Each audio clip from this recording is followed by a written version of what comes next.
Hello guys, budget മോൻ്റെ പുതിയ വ്ളോഗിലേക്ക് ഏവർക്കും സ്വാഗതം. അപ്പോൾ നമ്മുടെ വെക്കേഷൻ അടുക്കുകയാണ്. ഇത് മാർച്ച് അവസാനമായി. ഏപ്രിൽ മെയ് 2 മാസം കുട്ടികളെയും കൊണ്ട് നിങ്ങൾ ട്രിവാൻഡ്രത്താണ് പോകുന്നതെങ്കിൽ ഈ ഒരു റൈഡ് നിങ്ങൾക്ക് അവിടെ ഉണ്ടാവും. ഒരിക്കലും മിസ് ചെയ്യരുത്. ഡബിൾ ഡെക്കറിലുള്ള റൈഡാണ്. എവിടെ നിന്ന് സ്റ്റാർട്ട് ചെയ്യും, എങ്ങനെയാണ് ഈ ബസ്സിൻ്റെ റൂട്ട്, എങ്ങനെ നമുക്കിതിന് ബുക്ക് ചെയ്യാം, എത്ര സമയമുണ്ട് എന്നുള്ളതിൻ്റെ ഡീറ്റെയിൽസ് ആണ് ഈ വീഡിയോയിലുള്ളത്. അതുകൊണ്ട് ആരും സ്കിപ്പ് ചെയ്യാതെ വീഡിയോ പൂർണ്ണമായിട്ടും കാണുക. അങ്ങനെ തിരുവനന്തപുരത്ത് ഒരു ദിവസം വൈകിട്ട് സമയം കിട്ടിയപ്പോൾ കണ്ടതാണ് നഗരക്കാഴ്ചകൾ എന്ന ബസ്. കുറേ നാളായിട്ട് ആഗ്രഹിക്കുന്നു ഈ ബസ്സിൽ കയറിയിട്ടൊന്ന് യാത്ര ചെയ്യണമെന്ന്. അങ്ങനെ ഒരു ദിവസം അവസരം കിട്ടിയെന്ന് പറഞ്ഞാൽ ഇന്ന് പോകണമെങ്കിൽ ഇന്ന് തന്നെ നമുക്ക് ബുക്ക് ചെയ്താൽ ടിക്കറ്റ് കിട്ടാൻ ചാൻസ് കുറവാണ്, പ്രത്യേകിച്ച് വെക്കേഷൻ വരുന്ന ദിവസങ്ങളിൽ. അപ്പോൾ ഈ ബസ് നമ്മൾ ഓൺലൈനിൽ വേണം ബുക്ക് ചെയ്യുവാനായിട്ട്. KSRTCയുടെ ഓൺലൈൻ ടിക്കറ്റ് സൈറ്റിൽ പോയിട്ട് വേണം ബുക്ക് ചെയ്യാൻ. അത് KSRTC അല്ല, സ്വിഫ്റ്റാണ്. അതിൽ നമ്മൾ സ്വിഫ്റ്റ് സെർച്ച് ചെയ്യുമ്പോൾ നഗരക്കാഴ്ചകളെന്ന് വരും. ആ നഗരക്കാഴ്ചകൾ സെലക്ട് ചെയ്യുക. അതിനകത്ത് റൗണ്ട് ട്രിപ്പ് എന്നുണ്ടാവും. റൗണ്ട് ട്രിപ്പിൽ from East Fort to East Fort എന്ന് അടിച്ചു കൊടുത്താൽ മതി. കാരണം ഈ ബസ്സിൻ്റെ സ്റ്റാർട്ടിങ്ങും ഈസ്റ്റ് ഫോർട്ടാണ്, അവസാനം വരുന്നതും ഈസ്റ്റ് ഫോർട്ടിലാണ്. റൗണ്ട് ട്രിപ്പാണ്, ഞാൻ നേരത്തെ പറഞ്ഞ പോലെ. പിന്നെ ഇത് ബുക്ക് ചെയ്യാനായിട്ട് മാക്സിമം ഒരാൾക്ക് 4 ടിക്കറ്റ് മാത്രമേ ബുക്ക് ചെയ്യാനായിട്ട് സാധിക്കൂ. അപ്പർ ഡെക്കും ലോവർ ഡെക്കും ഉണ്ട്. ലോവർ ഡെക്കിന് 100 രൂപയും അപ്പർ ഡെക്കിന് 200 രൂപയുമാണ് ചാർജ്. പക്ഷേ നമ്മൾ ഓൺലൈനിൽ ചാർജ് ചെയ്യുമ്പോൾ 25 രൂപ കൂടി എക്സ്ട്രാ നമ്മൾ അടയ്ക്കണം. അങ്ങനെ എനിക്ക് 2 ടിക്കറ്റാണ്. ഞാനും എന്നോടൊപ്പം നമ്മുടെ സതീഷ് ഏട്ടൻ്റെ മകൻ അപ്പുവും എന്നോടൊപ്പം ഉണ്ട്. അപ്പോൾ ഞങ്ങൾ ഒരുമിച്ചാണ് യാത്ര ചെയ്യുന്നത്. അപ്പോൾ ഇപ്പം ഞാൻ ഈ പറയുന്നത് എന്താണെന്നുള്ളത്, ഞാൻ ബുക്ക് ചെയ്തത് 4 മണിയുടെ റൈഡാണ്. ഇത് സ്റ്റാർട്ട് ചെയ്യുന്നത് 3 മണി, 4 മണി, 5 മണി, 6, 7, 8, 9, 10 അങ്ങനെ 10 മണി വരെ ഈ ബസ് അവൈലബിൾ ആണ്. 2 ബസ്സുണ്ട്. ഒരു ബസ്സിൻ്റെ ട്രാവൽ ടൈം എന്ന് പറയുന്നത് 1.5 മണിക്കൂറാണ്. അപ്പോൾ 4 മണിക്കുള്ള ബസ്സിലാണ് ഞങ്ങൾ കയറിയത്. അപ്പോൾ ബസ് സ്റ്റാർട്ട് ചെയ്യുന്നത് ഈസ്റ്റ് ഫോർട്ട് ഈസ്റ്റ് ഡിപ്പോയിൽ നിന്നാണ്. മറക്കരുത്, ഈസ്റ്റ് ഡിപ്പോ. ഇപ്പോൾ നിങ്ങൾ കാണുന്നത് കിഴക്കേക്കോട്ടയാണ്. അതിനോട് ചേർന്ന് തന്നെ KSRTC ഡിപ്പോയുണ്ട്. അത് നോർത്ത് ഡിപ്പോയാണ്. കാരണം ഈ നോർത്ത് ഡിപ്പോയിൽ നിന്ന് കയറാനായിട്ട് പോയാൽ ചിലപ്പോൾ അവർ കണ്ട് കൈ കാണിച്ച് നിർത്തിയാൽ കയറാമെന്നല്ലാതെ അവിടെ ഈ ബസ്സിന് സ്റ്റോപ്പില്ല. നേരെ ഓപ്പോസിറ്റാണ് ഈസ്റ്റ് ഫോർട്ടിൻ്റെ ഈസ്റ്റ് ഡിപ്പോ. പലരും അവിടെ ചെന്നിട്ടാണ് നിൽക്കുന്നത്. അത് നോർത്ത് ഡിപ്പോയാണ്. അപ്പോൾ ഞങ്ങൾക്കൊരു അബദ്ധം പറ്റി. അതുകൊണ്ട് നിങ്ങൾക്കൊരിക്കലും ആ അബദ്ധം പറ്റരുത്. അപ്പോൾ അപ്പർ ഡെക്കിൽ 200 രൂപയും ലോവർ ഡെക്കിൽ 100 രൂപയുമാണ്. പക്ഷേ ഈ ബസ്സിൽ യാത്ര ചെയ്യണമെങ്കിൽ അപ്പർ ബെർത്തിൽ തന്നെ വേണം യാത്ര ചെയ്യാനായിട്ട്. കാരണം എങ്കിൽ മാത്രമേ അതിൻ്റെ വ്യൂ നമുക്ക് നല്ല രീതിയിൽ ആസ്വദിക്കാനായിട്ട് പറ്റൂ. അതുപോലെ ഞാൻ മുമ്പിലുള്ള സീറ്റാണ് ബുക്ക് ചെയ്തത്. പക്ഷേ മുമ്പിലുള്ള സീറ്റ് ബുക്ക് ചെയ്താൽ അത്യാവശ്യം വെയിൽ നമുക്ക് കുറച്ച് കൊണ്ടാൽ മതി. നമുക്ക് ചെറിയൊരു റൂഫും മുമ്പിൽ ഗ്ലാസ്സും ഉണ്ട്. പക്ഷെ അതുകൊണ്ടുള്ള ഗുണം ഈ വെയിൽ അല്പം കുറച്ച് കൊണ്ടാൽ മതി എന്നുള്ളതാണ്. പക്ഷേ കാറ്റ് കിട്ടാനായിട്ട് വളരെ ബുദ്ധിമുട്ടാണ്. കുറച്ചുകൂടെ കാറ്റ് കിട്ടണമെന്നുണ്ടെങ്കിലും നല്ല വ്യൂ കിട്ടണമെന്നുണ്ടെങ്കിലും നിങ്ങൾ ഏകദേശം അപ്പർ ഡെക്കിലെ മിഡിലായിട്ടുള്ള സീറ്റിൽ ബുക്ക് ചെയ്യുക. അതും 3 മണി 4 മണിയേക്കാൾ ഏറ്റവും നല്ലത് 6 മണിക്കുള്ള യാത്രയായിരിക്കും. ഞാൻ വീഡിയോ ക്ലാരിറ്റി കുറച്ച് നല്ലതുപോലെ വരണം, ഉച്ചയ്ക്ക് വെയിലത്തിരുന്ന് കഴിഞ്ഞാൽ കുറച്ച് ക്ലാരിറ്റി കിട്ടും എന്നുള്ളൊരു ഉദ്ദേശത്തിലാണ് 4 മണിക്ക് എടുത്തത്. നിങ്ങൾക്ക് നല്ല രീതിയിൽ എൻജോയ് ചെയ്താൽ മതി, അത്യാവശ്യം ചെറിയ ഫോട്ടോസ് മാത്രം മതിയെങ്കിൽ 5 മണിക്ക് ശേഷം അല്ലെങ്കിൽ 6 മണി. നൈറ്റ് റൈഡ് അടിപൊളിയായിരിക്കും. ഒരു തവണ നൈറ്റ് റൈഡിൽ പോകണമെന്നുണ്ട്. പക്ഷേ നൈറ്റിലാവുമ്പോൾ എന്താ പ്രശ്നം എന്ന് വെച്ചാൽ നമുക്ക് വീഡിയോ എടുക്കാനായിട്ട് ബുദ്ധിമുട്ടുണ്ടാകും. 10 മണി വരെ ഓർക്കുക, 3 മണി തൊട്ട് 10 മണി വരെ ഓരോ മണിക്കൂറിടവിട്ടും നമ്മൾ ഈ ബസ് സർവീസുണ്ട്. 2 ബസ്സുണ്ട്. ഒരെണ്ണം 3 മണിക്ക് വരും തിരിച്ച്. അതുപോലെ ഈ ബസ്സിൻ്റെ ട്രാവൽ ടൈം 145 മിനിറ്റ്സ്, 1 മണിക്കൂർ 45 മിനിറ്റാണ് സമയം. അപ്പോൾ ഇതിൻ്റെ starting point East Fort east ഡിപ്പോയിൽ നിന്നും സ്റ്റാർട്ട് ചെയ്ത് നേരെ MG റോഡ് വഴി നമ്മുടെ കിഴക്കേക്കോട്ട വഴി പാളയം വഴി നേരെ കവടിയാർ മ്യൂസിയം, കവടിയാർ വഴി കവടിയാറിൽ നിന്ന് റിട്ടേൺ പിന്നെയും വരും. പിന്നെ ശംഖുമുഖം, അവിടെ നിന്ന് നേരെ ലുലു. പിന്നെ ലോവർ ഡെക്കാണ് കിട്ടിയത്, അതുകൊണ്ട് ഞാൻ ഈ സീറ്റ് കിട്ടുന്നില്ല അല്ലെങ്കിൽ പിന്നത്തേക്ക് യാത്ര ചെയ്യാമെന്ന് നിങ്ങൾ വിചാരിക്കരുത്. നിങ്ങൾക്ക് ലോവർ ഡെക്കാണ് കിട്ടിയതെങ്കിലും അത്യാവശ്യം മുകളിൽ വന്നിട്ട് കാഴ്ചകൾ കാണാം. ഈ ബസ് അങ്ങനെ വലിയ സ്പീഡിലൊന്നും, നമ്മുടെ സാധാരണ ബസ് പോകുന്ന പോലെ വളരെ സ്പീഡിലൊന്നുമല്ല പോകുന്നത്. മാക്സിമം 20-30 കിലോമീറ്റർ വേഗതയിലാണ്, 20-30 പറയാനില്ല, 20 കിലോമീറ്റർ വേഗതയിലാണ് പോകുന്നത്. അതുപോലെ മുകളിൽ ചില്ലകളും വയറുകളും ഉണ്ട്. അതുകൊണ്ട് ഫോട്ടോ എടുക്കുമ്പോഴൊക്കെ സൂക്ഷിച്ച് വേണം പോകാനായിട്ട്. കാരണം അപ്പർ ഡെക്കിൽ റൂഫില്ല. അത് വളരെയധികം ശ്രദ്ധിക്കേണ്ട ഒരു കാര്യം തന്നെയാണ്. അപ്പോൾ അവിടെ തന്നെ നമ്മൾ ബുക്ക് ചെയ്തു, ആ സീറ്റിൽ തന്നെ ഇരിക്കണം അല്ലെങ്കിൽ ആ സീറ്റിൽ തന്നെ ഇരുന്നുകൊണ്ട് വീഡിയോ എടുക്കണമെന്നില്ല. നിങ്ങൾക്ക് മുകളിൽ കയറിയാൽ അത്യാവശ്യം എഴുന്നേറ്റ് നിന്ന് ഫോട്ടോസ് എടുക്കാം, സെൽഫി എടുക്കാം. പിന്നെ ഇതിൻ്റെ ഒരു അഡ്വാൻറ്റേജ് എന്ന് പറയുന്നത് നമ്മളോടൊപ്പം കണ്ടക്ടർ വിത്ത് ഗൈഡാണ്. കണ്ടക്ടർ വിത്ത് ഗൈഡാണ്, അദ്ദേഹം നമ്മളോടൊപ്പം ഉണ്ടാവും. നമുക്ക് ആവശ്യമുള്ള പാട്ടുകൾ വെച്ച് തരും. നിങ്ങൾക്ക് പാട്ട് പാടണമെന്നുണ്ടെങ്കിൽ ആ മൈക്കും നിങ്ങൾക്ക് പാട്ട് മാത്രമല്ല ഓരോ സ്ഥലത്തെത്തുമ്പോഴും അതിൻ്റെ വിവരണങ്ങൾ കൂടി അദ്ദേഹം നൽകുന്നുണ്ട്. അപ്പോൾ ആദ്യമായിട്ട് തിരുവനന്തപുരത്ത് എത്തുന്നവർക്ക് അതൊരു ഉപകാരം. ഇതാണ് കവടിയാർ കൊട്ടാരത്തിൻ്റെ പ്രധാന കവാടം. ഇതിൻ്റെ അകത്തേക്ക് പൊതുജനങ്ങൾക്ക് പ്രവേശനമില്ല. എല്ലാവർക്കും അറിയാം തിരുവനന്തപുരത്ത് ഇപ്പോഴും രാജാക്കന്മാർ ഉണ്ട്. അവരുടെ വസതി കവടിയാർ കൊട്ടാരമാണ്. അതിനകത്തേക്ക് പ്രവേശിക്കണമെങ്കിൽ നമ്മൾ നേരത്തെ അനുമതി വാങ്ങേണ്ടതാണ്. അപ്പോൾ ബസ് അവിടം വരെ കൊണ്ടുപോകുന്നു. നമ്മുടെ ടൂറിസ്റ്റുകൾക്ക് ആ കവടിയാർ കൊട്ടാരം കാണിക്കണം എന്നുള്ളൊരു ഉദ്ദേശത്തോടു കൂടി കവടിയാർ കൊട്ടാരത്തിൻ്റെ മെയിൻ കവാടം വരെ കൊണ്ടുപോയി അവിടെ നിന്ന് ബസ് തിരിച്ച് പിന്നെയും നമ്മൾ പോയ വഴി തന്നെ പാളയത്ത് വന്നിട്ടാണ് ബസ് ചാക്ക വഴി ശംഖുമുഖത്തേക്ക് പോകുന്നത്. തിരിച്ച് വരുന്ന വഴിക്ക് നമുക്ക് നമ്മുടെ ഗവർണറുടെ വസതിയും മറ്റും രാജ്ഭവൻ, അതുപോലെ ഈ പാളയം മുതൽ കവടിയാർ വരെ രാജവീതി എന്നാണ് അറിയപ്പെടുന്നത്. പക്ഷേ രാജവീതിയിൽ നിങ്ങൾ യാത്ര ചെയ്യുമ്പം ഉറപ്പായിട്ടും ഒരു ശ്രദ്ധിക്കണം.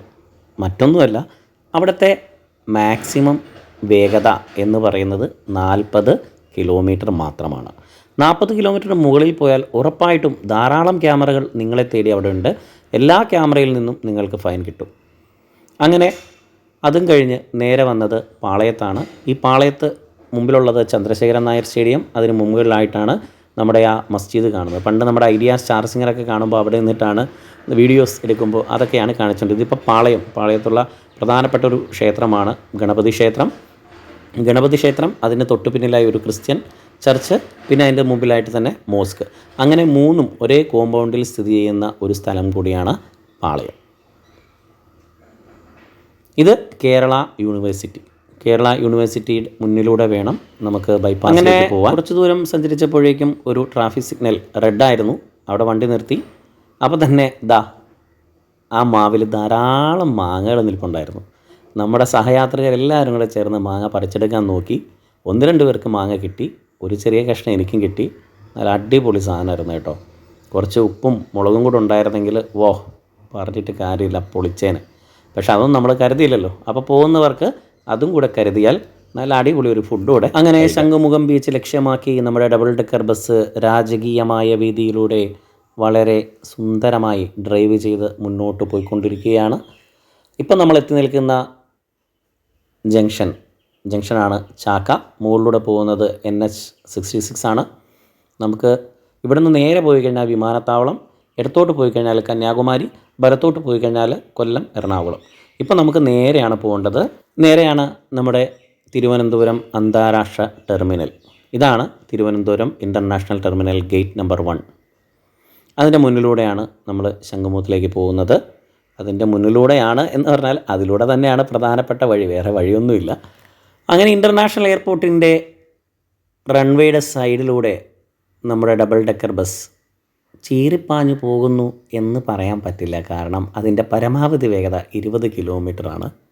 വേറൊന്നുമല്ല, നമ്മൾ മുകളിൽ നിൽക്കുന്നുണ്ട്, ഫോട്ടോസ് എടുക്കുന്നുണ്ട്, സെൽഫീസ് എടുക്കുന്നുണ്ട് എന്നൊക്കെ ഉള്ളൊരു തോന്നൽ നമ്മുടെ ഡ്രൈവർ ഏട്ടനുള്ളതുകൊണ്ടാണ്.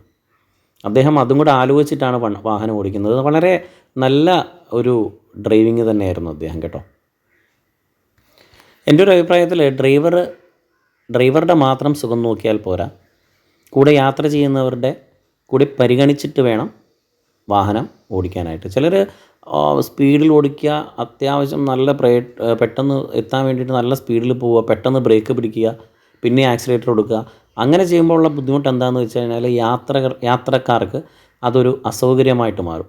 പക്ഷേ ഇതങ്ങനെയല്ല. ഒരു പ്രൊഫഷണൽ ഡ്രൈവർ തന്നെ ആകുമ്പോൾ ആദ്യം ഓടി വരുന്നത് ബീച്ചാണ്. പക്ഷേ ബീച്ച് പോലെ തന്നെ അതിനേക്കാൾ മനോഹരമായിട്ടുള്ളൊരു ക്ഷേത്രവും ആ ക്ഷേത്രത്തിൻ്റെ ഗോപുരവും നിങ്ങൾക്ക് ശംഖുമുഖത്ത് പോകാനായിട്ട് കാണാനായിട്ട് കഴിയും. ഇപ്പോൾ ആ ക്ഷേത്രത്തിൻ്റെ അടുത്താണ് നമ്മൾ എത്തിയിരിക്കുന്നത്. ബീച്ച് വരെയൊന്നും നമ്മളെ കൊണ്ടുപോയില്ല. ആ ക്ഷേത്രത്തിൻ്റെ അടുത്ത് യു ടേൺ ചെയ്ത് തിരിച്ച് നമ്മൾ നേരത്തെ ആ കണ്ട ജംഗ്ഷനുണ്ട് ചാക്ക, അവിടെ എത്തും. അവിടെ നിന്നും റൈറ്റിലൂടെ പോയി കഴിഞ്ഞാൽ ടുവേഡ്സ് കൊല്ലം, എറണാകുളം ആ സൈഡിൽ പോയി കഴിഞ്ഞാൽ നമുക്ക് എന്ത് കാണാനായിട്ട് സാധിക്കും? യൂസഫ് അലിയുടെ ലുലു മാൾ. ഇതാണ് ചാക്ക. നമ്മൾ നേരെ കാണുന്ന വഴിയിലൂടെയാണ് വന്നത്. അതാണ് നേരെ പോയി കഴിഞ്ഞാൽ ട്രിവാൻഡ്രം സിറ്റി, വലത്തോട്ട് പോയി കഴിഞ്ഞാൽ കന്യാകുമാരി, ഇടത്തോട്ട് പോയി കഴിഞ്ഞാൽ കൊല്ലം. അപ്പം നമുക്കിപ്പോൾ ഇടത്തോട്ടാണ് പോകേണ്ടത്, കാരണം അവിടെയാണ് നമ്മുടെ അടുത്ത ഡെസ്റ്റിനേഷൻ ലുലു മോൾ. ചില സ്ഥലങ്ങളിൽ നമ്മൾ നേരെ നമ്മുടെ സൂര്യൻ ഓപ്പോസിറ്റ് സഞ്ചരിക്കുമ്പോൾ ഇതുപോലെ ബ്ലറാവാനുള്ള ചാൻസ് ഉണ്ട്. അപ്പോൾ എന്താ ചെയ്യുന്നത് വെച്ച് കഴിഞ്ഞാൽ 5 മണിയുടെ ട്രിപ്പ് എടുക്കുക. ഞാൻ പറഞ്ഞു 5 മണിയുടെ ട്രിപ്പ് ഞാൻ എടുക്കാതിരിക്കാനുള്ള പ്രധാന കാരണം സീറ്റ് ഉണ്ടായിരുന്നു, ഫ്രണ്ടിൽ സീറ്റില്ല എന്നുള്ളൊരു തോന്നലായിരുന്നു. പക്ഷേ ഫ്രണ്ടിൽ സീറ്റ് കിട്ടിയപ്പോൾ എനിക്ക് മനസ്സിലായി അത് മണ്ടത്തരമായോ. പക്ഷേ വാഹനം ഓടിക്കഴിഞ്ഞപ്പോൾ കാറ്റും കാര്യങ്ങളൊക്കെ കിട്ടിയിരുന്നു കേട്ടോ. അങ്ങനെ ഒരു ചൂടായിട്ടൊന്നും അനുഭവിച്ചില്ല. ഞങ്ങൾ ബസ്സിൽ കയറുന്നതിന് മുമ്പ് ചെറുതായിട്ടൊരു മഴയൊക്കെ പെയ്തിരുന്നു. ചിലപ്പോൾ അതുകൊണ്ടായിരിക്കാം ചൂട് കൂടിയതും. പിന്നെ ബസ്സിൽ കയറി ടിക്കറ്റ് വെരിഫിക്കേഷനൊക്കെ ചെയ്ത് ടിക്കറ്റ് എടുത്ത് നമ്മളകത്ത് കയറുമ്പോൾ ടിക്കറ്റ് കാണിച്ചകത്ത് കയറുമ്പോൾ പിന്നെയും അല്പം ചൂടുണ്ടാവും. അപ്പോൾ ബെസ്റ്റ് നൈറ്റ് ലൈഫാണ് അല്ലെങ്കിൽ നൈറ്റ് റൈഡാണ് നിങ്ങൾ ആഗ്രഹിക്കുന്നതെങ്കിൽ 8 മണിയുടെ എടുക്കുക, 9 മണിയുടെ എടുക്കുക. 10 മണി വരെ സർവീസ് അവൈലബിൾ ആണ്. അപ്പോൾ ഈ കാണുന്നതാണ് ലുലു മോൾ. നമ്മുടെ കേരളത്തിലെ ഏറ്റവും വലിയ അല്ലെങ്കിൽ ദക്ഷിണേന്ത്യയിലെ ഏറ്റവും വലിയ ലുലു മോളാണ് ട്രിവാൻഡ്രത്തേത്.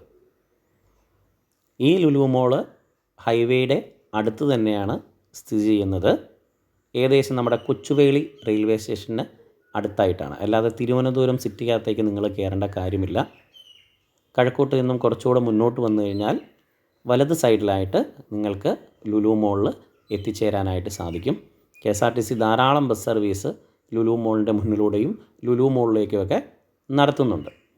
ഇനി നമ്മുടെ ഭാവി ഹൈവേ ഇതുപോലെയാണ്. ഇതിനേക്കാൾ കുറച്ചുകൂടെ മനോഹരമായിരിക്കും, കാരണം ഇതിപ്പോൾ 2 ലൈൻസേ ഉള്ളൂ, 2 ട്രാക്കേ ഉള്ളൂ. നമ്മുടെ പുതിയ ഹൈവേ 3 ട്രാക്ക് വിത്ത് സർവീസ് റോഡ്. അങ്ങനെ നമ്മൾ പിന്നെയും ചാക്ക എത്തിയിരിക്കുകയാണ്. ചാക്കയിൽ നിന്നും ഇടത്തോട്ട് പോയി നേരെ വന്ന വഴി പോകുമെന്നാണ് ഞാൻ കരുതിയിരുന്നത്. എന്നാൽ എൻ്റെ കരുതലുകളെ ഖണ്ഡിച്ചുകൊണ്ട് നമ്മുടെ ഡ്രൈവർ ചേട്ടൻ ഡബിൾ ഡെക്കർ ബസ്സുമായി നേരെ മുന്നിലോട്ടാണ് പോയത്. അപ്പോൾ എനിക്ക് തോന്നുന്നു ഈഞ്ചക്കൽ വഴിയായിരിക്കും, കാരണം ഇത് ചാക്ക ജംഗ്ഷനാണ്. ചാക്ക ജംഗ്ഷൻ കഴിഞ്ഞാൽ അടുത്ത പ്രധാനപ്പെട്ട ജംഗ്ഷൻ എന്ന് പറയുന്നത് ഈഞ്ചക്കലാണ്. യെസ്, ഈഞ്ചക്കൽ ജംഗ്ഷനിലെത്തി. ഇവിടെ ഫ്ലൈ ഓവറിൻ്റെ പണി നടക്കുകയാണ് കേട്ടോ. എൻ്റെ അമ്മ, എപ്പം ഞാനിവിടെ വന്നു കഴിഞ്ഞാൽ പെട്ടുപോകുന്നൊരു സ്ഥലമാണ് ഈ ഈഞ്ചക്കൽ ജംഗ്ഷൻ. കാരണം ഇവിടെയുണ്ട്, ഈ ജംഗ്ഷൻ്റെ തൊട്ടപ്പുറത്തായിട്ട് അടുത്തൊരു ജംഗ്ഷനുണ്ട്. അപ്പോൾ ഇതിലൂടെ എപ്പോഴും വാഹനത്തിൽ വന്നു കഴിഞ്ഞാൽ നമുക്ക് ലെഫ്റ്റ് കിട്ടാനായിട്ട് വളരെ പ്രയാസമാണ്. കാരണം ഈ സർവീസ് റോഡ് വഴിയും മെയിൻ റോഡ് വഴിയും എല്ലാം ലെഫ്റ്റും റൈറ്റും ഒക്കെ പോകുമ്പോൾ ആകെപ്പാടെ ഒരു കൺഫ്യൂഷനാവും. എന്തായാലും ആ കൺഫ്യൂഷനും ട്രാഫിക്കിനും വിരാമം വരുത്തിക്കൊണ്ട് നമ്മുടെ NHAI അവരുടെ കാർമ്മികത്വത്തിൽ ഫ്ലൈ ഓവറിൻ്റെ പണി തുടങ്ങിയിരിക്കുന്നു ഗൈസ്. ഇത്രയൊക്കെ കഴിഞ്ഞല്ലേ, ഞാൻ കുറേ നാളുകൾക്ക് ശേഷമാണ് ഈഞ്ചക്കൽ വരുന്നത് കേട്ടോ. ഞാനിപ്പോൾ ഈഞ്ചക്കൽ ആ ട്രാഫിക് ബ്ലോക്ക് ഉള്ളതുകൊണ്ട് ഞാൻ എപ്പോഴും ചാക്ക വഴിയാണ് പോയിക്കൊണ്ടിരിക്കുന്നത്. ഇന്നാണ് ഞാൻ കാണുന്നത് ഈഞ്ചക്കൽ ഫ്ലൈ ഓവറുടെ പണിയൊക്കെ തുടങ്ങിയെന്നുള്ളത്. ഈഞ്ചക്കൽ ഫ്ലൈ ഓവറോടെ വന്നു കഴിഞ്ഞാൽ നമുക്ക് കുറച്ചുകൂടെ വേഗത്തിലേക്ക് എത്താനായിട്ട് സാധിക്കും. അങ്ങനെ ഈഞ്ചക്കൽ വഴി നമ്മൾ നേരെ പോകുന്നത് അട്ടക്കുളങ്ങര. ഇതെന്ന് വലത്തോട്ട് കാണുന്നതാണ് ശ്രീവരാഹം ക്ഷേത്രം. തിരുവനന്തപുരത്തെ തന്നെ പത്മനാഭസ്വാമിയെ പോലെ തന്നെ വളരെ പ്രധാനമായ ഒരു ക്ഷേത്രമാണ് ശ്രീവരാഹസ്വാമി ക്ഷേത്രം. അവിടുത്തെയും ഏറ്റവും വലിയ ആകർഷണം എന്ന് പറഞ്ഞാൽ 1 ഏക്കറിൽ നിൽക്കുന്ന വലിയൊരു കുളം. നമ്മുടെ സിറ്റിക്കകത്തൊക്കെ ഇങ്ങനെയുള്ളൊരു ജലാശയങ്ങളൊക്കെ ഉള്ളതാണ് ഏറ്റവും നല്ലതെന്ന് പറയുന്നത്. അങ്ങനെ ജലാശയങ്ങളൊക്കെ ഉണ്ടെങ്കിലേ നമുക്ക് സർവൈവ് ചെയ്യാനായിട്ട് സാധിക്കും. തിരിച്ച് നമ്മൾ MG റോഡ് കയറിയിരിക്കുകയാണ് നമ്മുടെ വാഹനം. കാരണം തിരിച്ച് MG റോഡ് വഴി ഈസ്റ്റ് ഫോർട്ടിലേക്ക് തന്നെയാണ് നമ്മൾ എത്തിച്ചേരുന്നത്. അട്ടക്കുളങ്ങര ജംഗ്ഷൻ. അട്ടക്കുളങ്ങര ജംഗ്ഷനിലായിട്ട് പഴയിടം നമ്പൂതിരി, അറിയാലോ, നമ്മുടെ സ്കൂൾ കലോത്സവത്തിൻ്റെയൊക്കെ പ്രധാന ചുക്കാൻ പിടിച്ച തിരുമേനിയാണ് പഴയിടം മോഹനൻ നമ്പൂതിരി. അദ്ദേഹത്തിൻ്റെ ചുമതലയിൽ പുതിയൊരു പഴയിടം രുചി എന്ന് പറഞ്ഞിട്ടൊരു ഹോട്ടൽ തുടങ്ങിയിട്ടുള്ളത് അട്ടക്കുളങ്ങര ജംഗ്ഷനടുത്തായിട്ടാണ്. അപ്പോൾ ആർക്കെങ്കിലും നല്ല അടിപൊളി ഊണുണ്ണണമെന്നുണ്ടെങ്കിൽ ട്രിവാൻഡ്രത്തെത്തിയാൽ നേരെ അട്ടക്കുളങ്ങരയിലേക്ക് പോവുക. ഇതാണ് അട്ടക്കുളങ്ങര ജംഗ്ഷൻ. അട്ടക്കുളങ്ങര ജംഗ്ഷനിൽ നിന്നും നേരെ പടിഞ്ഞാറോട്ട്, അതായത് ടുവേർഡ്സ് ബൈപ്പാസ്, നമ്മുടെ ഹൈവേ നോക്കി പോയാൽ മതി. അട്ടക്കുളങ്ങര ജംഗ്ഷനിൽ നിന്ന് ഒരു 100-200 മീറ്റർ മാറിയിട്ടാണ് ഇടത്തെ സൈഡിലാണ് ഈ പഴയിടം ഹോട്ടലുള്ളത്. അങ്ങനെ തിരിച്ച് നമ്മൾ വീണ്ടും നമ്മുടെ സ്റ്റാർട്ടിംഗ് പോയിൻറ്റിൽ എത്തിയിരിക്കുകയാണ്, ഈസ്റ്റ് ഫോർട്ട്. നമ്മുടെ യാത്ര, മനോഹരമായ 1.5 മണിക്കൂർ യാത്ര അവസാനിച്ചു. എല്ലാവരും പരിസരം പരിചയപ്പെട്ടു, സംസാരിച്ചു. എല്ലാം കഴിഞ്ഞ് എല്ലാവരും ഇറങ്ങി. നമ്മൾ വേറെ 2 യൂട്യൂബേഴ്സിനെ കണ്ടിട്ടുണ്ട്. അവരുടെ ചാനൽ ട്രിപ്പ് ആൻഡ് ട്രക്ക് എന്നാ പേരാണ്. അപ്പോൾ ട്രിപ്പ് ആൻഡ് ട്രക്കാണ്. അപ്പോൾ നമ്മുടെ ചാനൽ സബ്സ്ക്രൈബ് ചെയ്തവർ അവിടെയും കൂടെ ഒന്ന് സബ്സ്ക്രൈബ് ചെയ്യുക. അപ്പോൾ എന്തായാലും നമ്മുടെ ഈ വീഡിയോ എല്ലാവർക്കും ഇഷ്ടപ്പെട്ടു എന്ന് വിചാരിക്കുന്നു. അപ്പോൾ അടുത്ത വീഡിയോയുമായി ഇനിയും കാണാം. It's bye from Ratheesh Bhat.